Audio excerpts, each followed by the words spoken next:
રાજકોટ શહેર એનએસયુ અને રાજકોટ શહેર સીવાયએસએસની ટીમ દ્વારા સૌરાષ્ટ્ર યુનિવર્સિટી ખાતે પેપર લીકના મુદ્દાને લઈને વિરોધ પ્રદર્શન કરવામાં આવ્યું.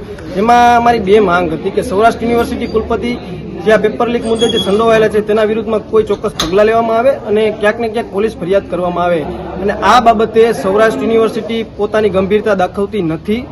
ક્યાંક ને ક્યાંક આ જાડી ચામડીના સત્તાધીશો આમાં પોતાનું ભીનું સંકેલવા માંગતા હોય, પોલીસ ફરિયાદ ન કરવા માંગતા હોય અને ક્યાંક ને ક્યાંક આ બાબતે સૌરાષ્ટ્ર યુનિવર્સિટીના વીસી પેપર લીક કાંડમાં સંડોવાયેલા હોય એવું અમને સ્પષ્ટ થઈ ગયું છે. તેથી આજ રાજકોટ એનએસયુ અને રાજકોટ સીવાયએસએસ દ્વારા સૌરાષ્ટ્ર યુનિવર્સિટીના કુલપતિ ઉપર નકલી નાણાંનો વરસાદ કરીને એવું સ્પષ્ટ કરી દીધું છે કે આ બાબતે સૌરાષ્ટ્ર યુનિવર્સિટીના કુલપતિ અને જાડી ચામડીના સત્તાધીશો આ બાબતે ક્યાંક ને ક્યાંક નાણાકીય વહીવટ કરી ચૂક્યા હોય અને આ બાબતે ભીનું છાવરવા માંગતા હોય એવું અમને લાગી રહ્યું છે. તેથી આજ રાજકોટ શહેર એનએસયુ અને સીવાયએસએસ ટીમ દ્વારા સૌરાષ્ટ્ર યુનિવર્સિટી ખાતે વિરોધ પ્રદર્શન કરવામાં આવ્યું. જો આવનારા દિવસોમાં કોઈ પણ પ્રકારના યોગ્ય પગલાં લેવામાં નહીં આવે તો વીસી બંગલાનો તેમજ સૌરાષ્ટ્ર યુનિવર્સિટીનો ઘેરાવ કરવામાં આવશે.